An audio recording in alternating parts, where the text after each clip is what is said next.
There's the command that says insert PI. It's 4 feature lines, but if you look, it works wonderful on polylines too. And now if we look at that, I've got those points of intersection everywhere cross happens. Professor, what command did you use again? Insert PI. It's up on the feature line modify toolbar. You can also use edit, polyline edit, and insert vertices. Or you could break it at points and then join it. There's lots of ways to do that, but the feature line command works really good on that.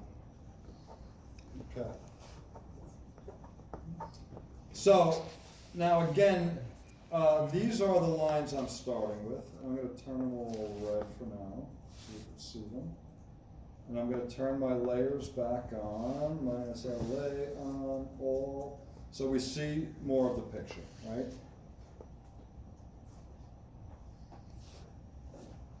Can you make out those existing contours?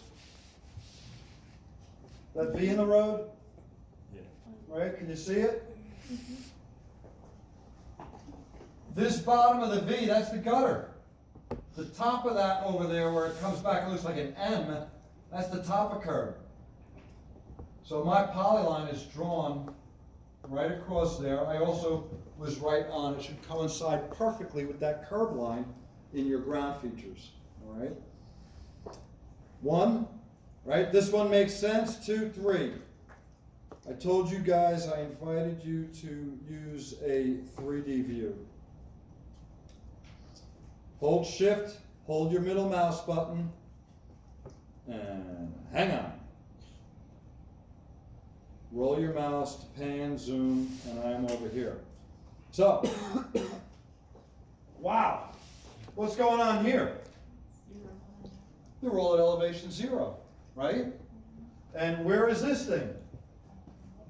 Well, I know that that crown point right there is the elevation on my profile, right? And it lifted that whole corridor up. I just got to get these to here. I have the 2D. I assign elevations. I get the 3D. 2D to 3D. I know, even though that's at 0, I know where every elevation is on that, on the existing surface. And right over here, like I told you, one of the commands to Google, elevations from surface. I click there, look at that, it allows me to choose a surface, and click this when you want a perfect tie-in to your existing ground. Uncheck it for most design scenarios where you don't want a million vertices on your line. Watch. What happened to that line? Came right up, right? Now, I didn't make it a feature line yet. That's a bad thing. And it really, if I look at it, it turned into a 3D poly. Not bad on that because it was a line segment. But if I did that to a curve, it's going to make my curve a whole bunch of little lines, which I might not like. I'm going to go home. And again, forgive the menu here. I had to reduce the resolution so you could see it on screen. But one of these guys is create feature lines. Here we go. Feature line. Create from object. And I'm going to select all of those polylines. And I get a dialog. And this is where I told you, feature lines, if I want them to react together, meaning when I make this a feature line, if I want that endpoint to come up to here, I keep them all in the same site. You can use that site number 1, or you may want to make your own intersections. And you can use a feature line style if you want. I have these set up to use by layer. It's going to make a layer for me here. And you see this little button, assign elevations? I can use that to call up the elevations from surface like I did over there. But I have different surfaces I want, so I'm gonna leave it alone for now, leave them all at elevation 0. But what happened? Instantly, that endpoint came up to here. This one was down at 0, and that one came down to 0. And this one either came down to 0. Civil 3D has a last in wins method for elevations. But this guy got messed up, didn't he? Bummer. No, because I can go right back to that elevations from surface and reassign them. E.g., okay. Boom. All right. This guy didn't like going there. He didn't want to cooperate, so what I'm going to do is take him, drag him off, and then put him back. And he still didn't want to cooperate. There's another command up here called quick elevation edit.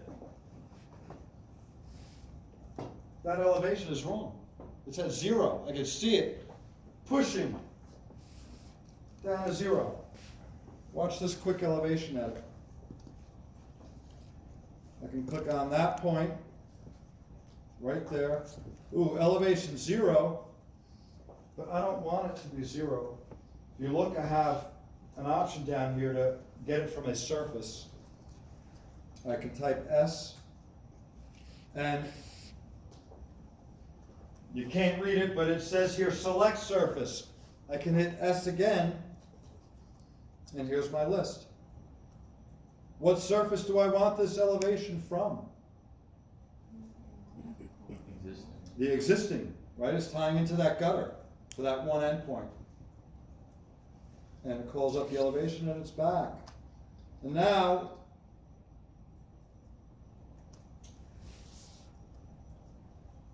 what about this guy? Where do I want this elevation from? I'm going to do that again.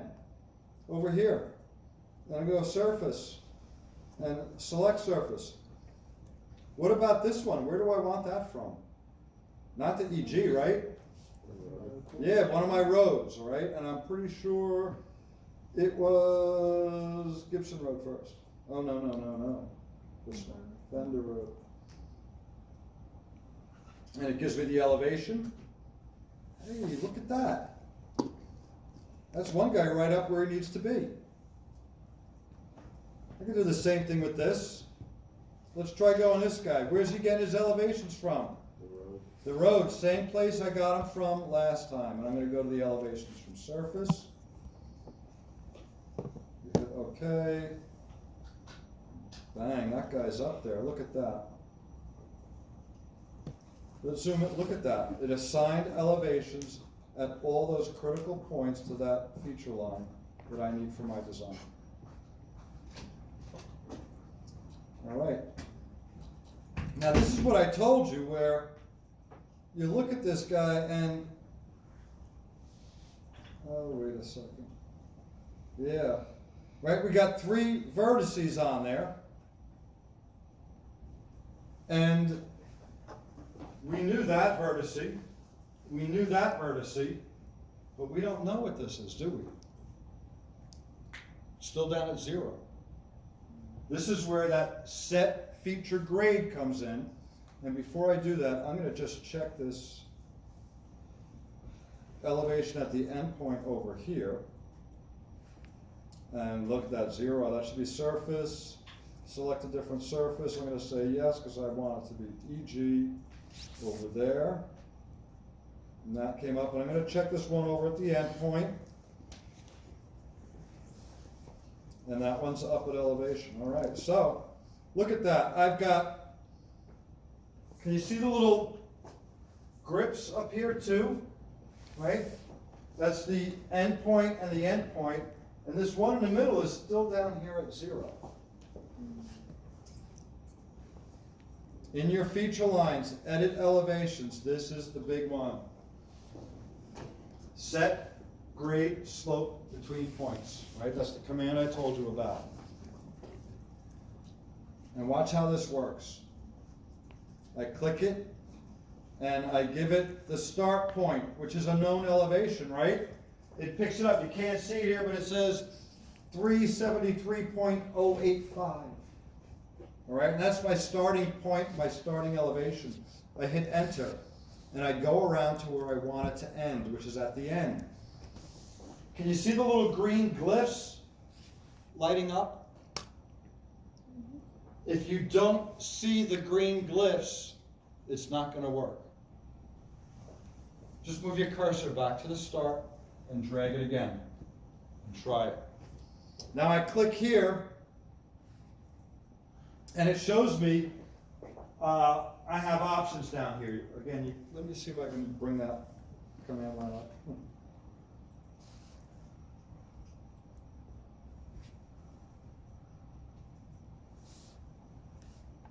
There we go. All right. So it's going to allow me to set either based on an elevation difference, a grade, which is what I want, or a slope. But it computed the average grade between those two elevations already for me. And it has a value of 2.5. That's the grade from here to here along this path. And if I hit return now, watch in 3D how that vertice comes up. And there is that bottom of curb line. And there's that vertex right here that used to be down at 0. All right, so what do we have here? Another one.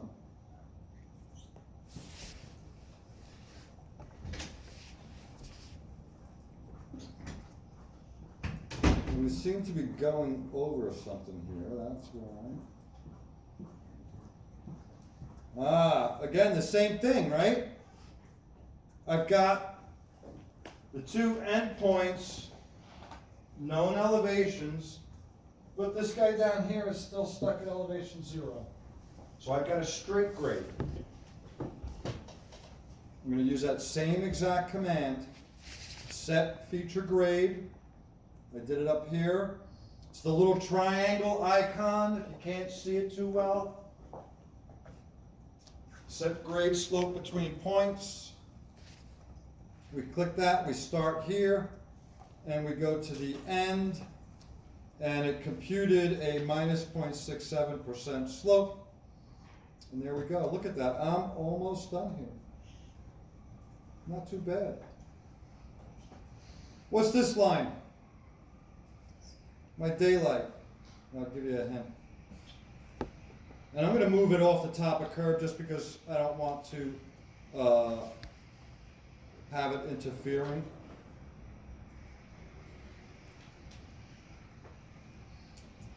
But if this is daylight, what do I know about those elevations? They should all come right from existing ground, because the daylight is where the existing and the finished ground meet, and it's where the existing grade equals the proposed grade, always. The bulldozer stops there, and the disturbance is limited. So I am going to go elevations from surface, and these are from EG. I click on them, 1 and 2. Look, oh man, I am almost done. What's left at elevation 0? Top of curve. The top of curb. I know those elevations, right? All I gotta do is take the bottom and add half a foot. One more command for your feature line editing. This one is adjacent elevations by reference. So these are the commands. You Google these commands, you learn them, and this is going to get you through your intersections, cul-de-sacs, and your residential grading. You won't need more than this. All right? So you're learning. I'm trying to limit your learning, but still give you a very good idea of what it's like to 3D model. All right? So if I take that command, and I'm gonna select the bottom of curve first. And I go adjacent elevations by reference. It's gonna ask me to select an object to modify or edit. I select this, and look, I still get those same options, where I can supply an elevation difference, a grade, or a slope. Remember, grades are percentage, slopes are ratios in Civil 3D and Land Desktop. But here I want a difference of 0.5, right? Look at that. I'm going to do the same thing here and here.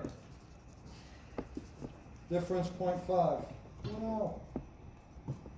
Hey, that's pretty quick. I just got one bum elevation. I'm not too worried about that. And that's because we're just a little bit short here.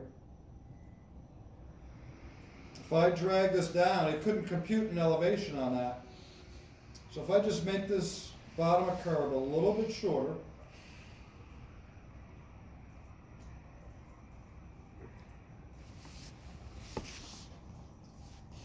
and I reassign those elevations, again, elevations, adjacent elevations by reference, difference of 0.5. Is anything down at 0? Does that look like a roadway intersection? All right. Your last step was to take those feature lines, and I said add them to a surface as break lines. Now, if I have only feature lines selected, I can right click and get that option. Don't do it. Come on.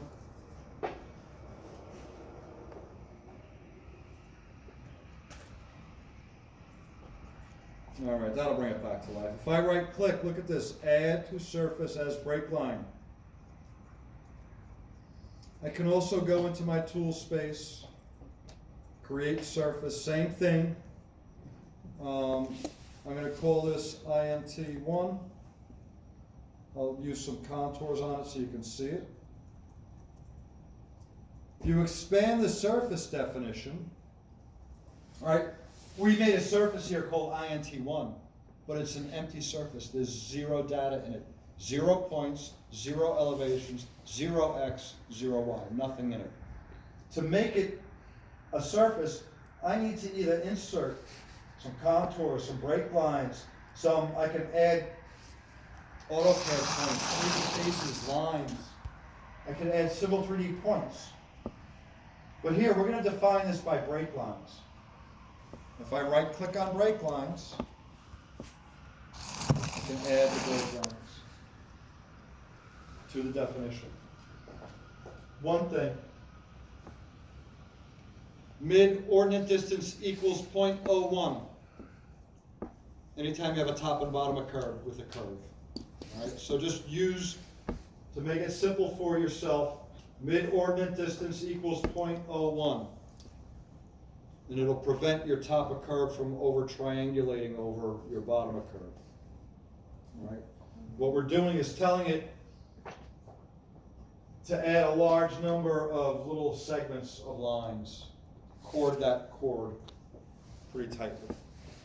All right, so I'm going to go 0.01. I'm going to hit enter, and you're going to see the surface just appear. There it goes.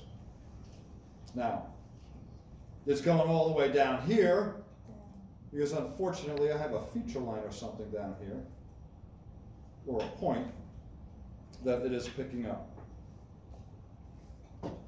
So, I added one too many break lines. Not a big deal. I can delete that element and re-add them. Again, that clay model. Let's look at this again. And that is all feature lines. Add to surfaces, break lines, to my INT. Over here, this is where you can create that plus sign. Will create a new surface. If you're in there, and you can save yourself going to the tool space like I did. Let's give it a shot again, 0.01. And where is it finding information down there? Wow. All right.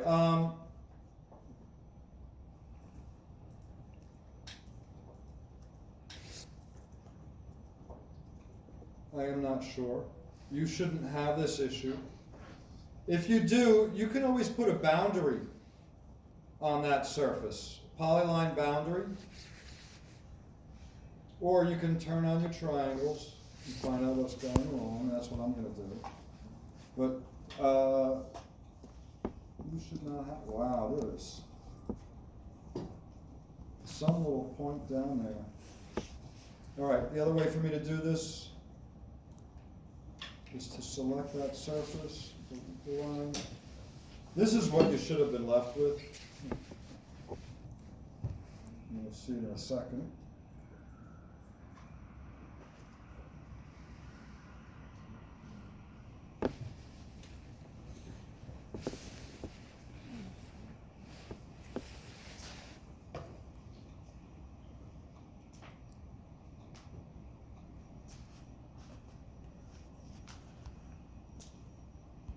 There we go. Now, I have these triangles on. I didn't want to show them, but I have to edit that a little bit. Oop, I still need a little bit more.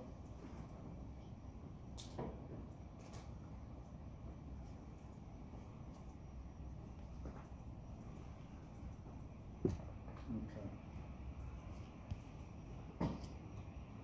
TIN, triangulated integrated network. All it does is it takes all those points of intersection and connects them with triangles. That's all it's doing. Edit surface style. I turn off those triangles. I'm left with only the contours. Not terrible, not too bad. If I come over here and I showed you guys using your visual styles. Ooh, look at that. All right, my bottom of curb is overhanging. Can you see that? All right, you see over here, the 1/2 inch difference, top and bottom, and then it removes itself here on this side, but yet you see it on this side. This is because that mid-ordinate distance was just not big enough on these two. I told you 0.01. Erase. Oops. Brings them back in. And I'm going to put these back into that surface. There we go. How's that look? Is it tying in that corridor to the existing ground pretty good? Does it look like an intersection we would drive on? For the most part. Professor, what did you do to tie in those curb lines? To tie in the curb lines here or here? What, the ones that overhung before? Oh, it wasn't overhang. I erased them, which pulled them out of the surface, and then I just re-added them Okay. to the surface definition. And I should have added them with a slightly smaller mid-ordinate, all right? Because what's happening is these are not uniform radii. And again, the TIN technology, I didn't tell you this, but it can't do curves. There's really no such thing as a 3D curve geometrically. You need a helix, right, to make a 3D curve, technically. So AutoCAD curves can't be made into 3D. Feature lines are the only thing on the market I know that can really do it. Everything else, they usually take these curves and they break them into little line segments, right? And if you notice when I had the triangles on, all the little, right? Those were all the little points that put along here to define that curve. So some of those points were coming over, or going over, and that's why it looked like they were merging instead of showing that 1/2 foot difference. All right, so I saw the error, and my first instinct is to undo and do it again. All right, but I wanted to see that 3D relief in there. I still have a little issue, but this is pretty darn close to being good. All right. So let's look at this really quick. Here would be my other intersection, right? Let's just think about this visually. I would draw a polyline here, right? Daylight to daylight. Polyline here. Daylight to daylight. Polyline here. Daylight to daylight. I can just connect the bottom of curve, can't I? Right? If I have a straight grade through there, I'm not too worried about you. We have a vertical curve, there's going to be issues, but you should be able to straight grade it for most of your stuff if you have something in there. This bottom of curve. This bottom of curve. What's this minimum radius here?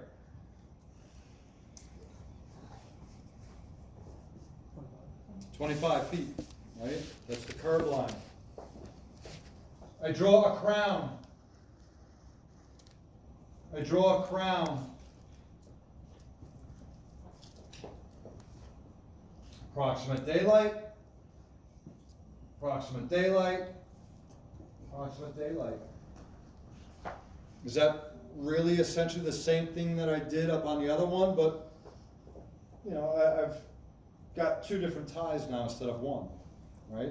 Instead of tying in here, I'm now extending that tie out across.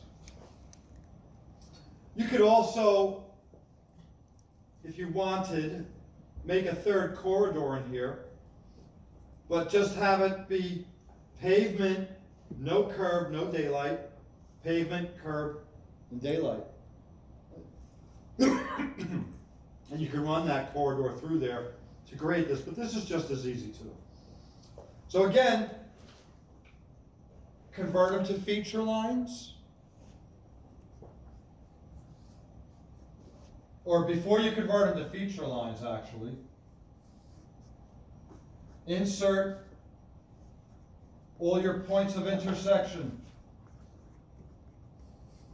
on these polylines.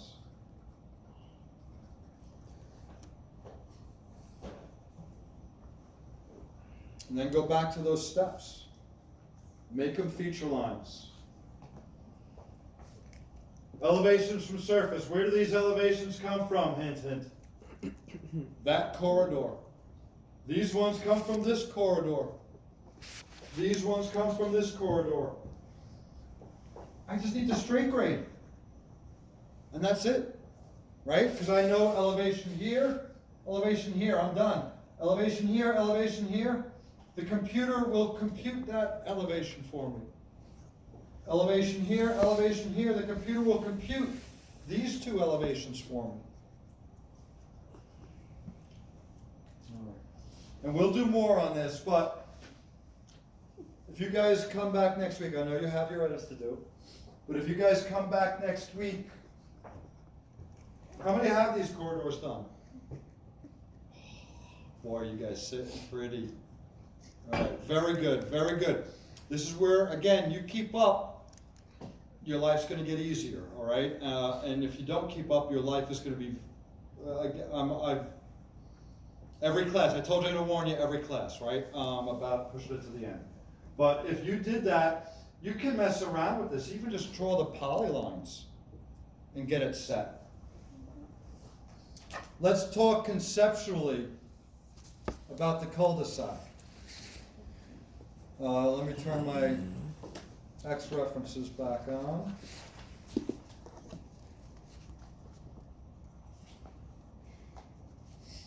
All right. Now I'm going to back this corridor up a little bit because I should, and I'll show you.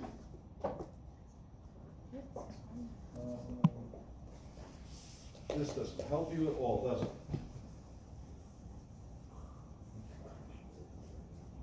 Now, this doesn't help you at all. So let's look in here at this cul-de-sac. And I told you I am missing the curves that should be here and here, right? You can see that, right? I have this instead. So, let's pretend those curves are there. To do a cul-de-sac, how many have cul-de-sacs? Okay. Cul-de-sac is easier than the intersection. I need one polyline for my bottom of curb. Again, one at the end of my corridor and one at my crown.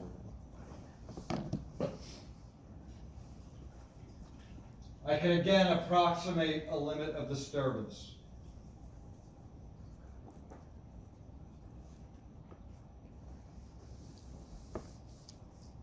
Next week we'll talk how you can get a more calculated one.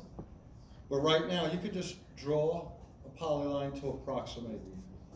You know you're too steep if your contours get closer than 6 feet. And that I know from the simple slope equation, because the maximum slope you're allowed in this development application is 1:3.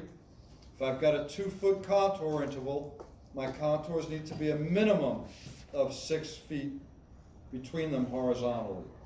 So if I approximate an LOD and I see contours closer than 6 feet, I gotta make the LOD bigger so those contours spread out more. All right. So, what do I know here? When I think about elevations, what do I know?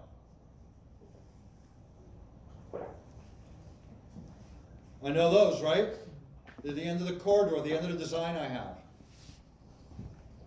You know what else I know? This might come as a surprise. But I know what on this line.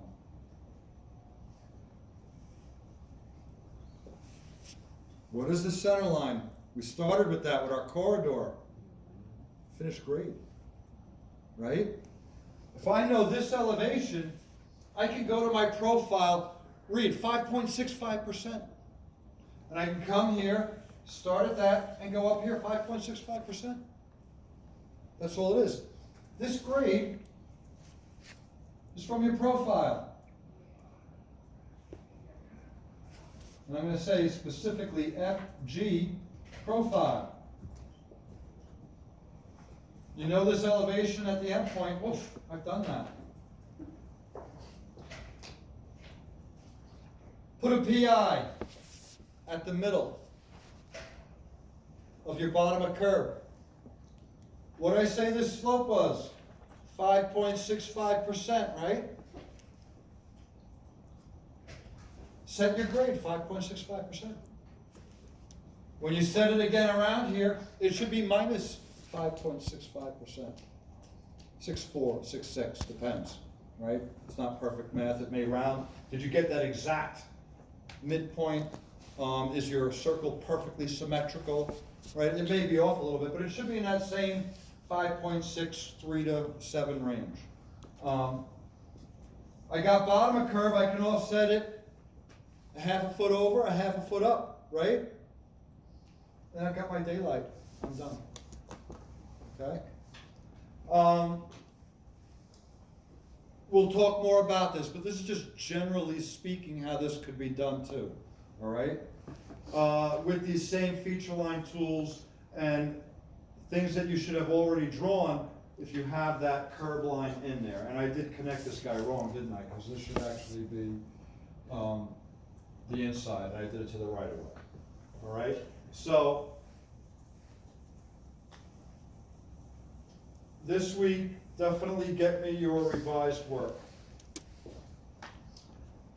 If you're not caught up with your corridors, do a little overtime. Get them ready for next week. Try to at least get your polyline drawing, buildings, pavements, curbs. because you're gonna be using them in quite a few things for boundaries and areas and stuff like that. It's a good, source file to have. And actually, when we usually get an aerial survey company or a surveyor delivering us data, we almost get a 2D file with all that line work in it too for the existing buildings, existing roads, drives, walls and stuff like that. It makes things very simple to plot and calculate off of when we don't want to incorporate 3D or elevations. All right, so questions? And I know I've given you a lot. We're going to do this again next week, but try to get caught up. Try to do, what tutorials are we looking at as we move forward here? You got through alignments, profiles, and corridors, hopefully, to get through your corridors. Now we're moving into this. We're going to start with some feature lines. All right?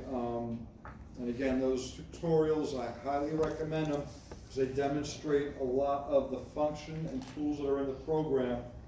And then you could use your own Noodle to say, you know what, well, that tool does this, and that's kind of what I'm looking to do, and I'm going to use it, and it's going to work out, and you move and you get your job done. All right. Questions? So if we're gonna resubmit something, do you want everything or just like a specific item like the map maybe? Or? Don't resubmit your reports. All right? I gave you good general information. Resubmit your map and your drainage calculations. And if you have one of the higher scores and your drainage calcs were good, don't bother. You know what I mean? If I had no comments on them. If you had an A or a B, there's probably only one or two things that you're missing. You may not have to resubmit your map. There's no comments on your map. All right? Ladies and gentlemen, go in peace.